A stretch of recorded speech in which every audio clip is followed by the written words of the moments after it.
Welcome to our extra episode on studio lighting. Today we're not doing studio lighting, today we're doing horror film lighting. Horror lighting. Which is why Scott and I are out of this cabin in the middle of the woods in the Catskills. With our PA Lucy. Lucy's here with us, she's our assistant. And we're going to deconstruct for you what makes horror film lighting work, the elements that go into it, and then we're going to recreate it here with Scott. We're making him a psycho killer. And you know why? Because of those eyes. Horror films are done with not much light, not much sophisticated light. It's a 1K, a 650, a 300 watt. We also have 2 light panels, but that's it. So there are rules to horror film lighting. And the biggest one is the backlight. It's in everything. A backlight behind the subject that's sort of blooming the sky, the air around them. Usually it's in the woods, usually it's at night. And the reason why you can see the light blooming behind them is because there's atmosphere. Or fog. Fog. Like a fog machine. So we have a fogger. Tonight. Yeah, so we're going to throw some fog in the air. There are rim lights? Rim lights, we're going to call them.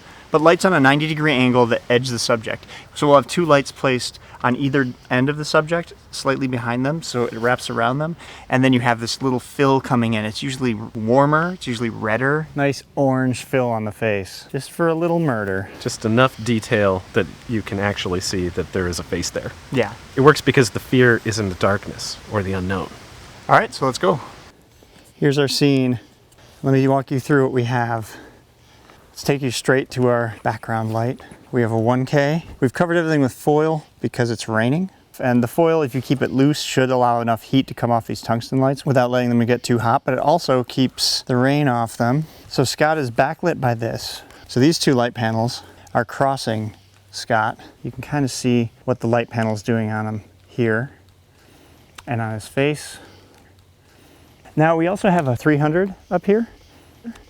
And what that's doing is washing over these buildings so you can see those.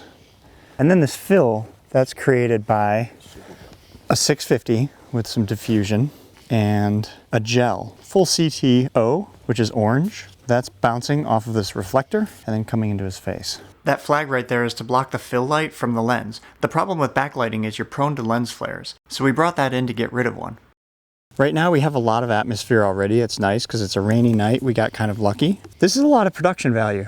All right, we got it lit. Now it's time to shoot it. Scott put on some makeup and got himself murdery. And then we poured a little warm water down his back to get a little more steam rising off him, a little more atmosphere, and just a little finishing touch.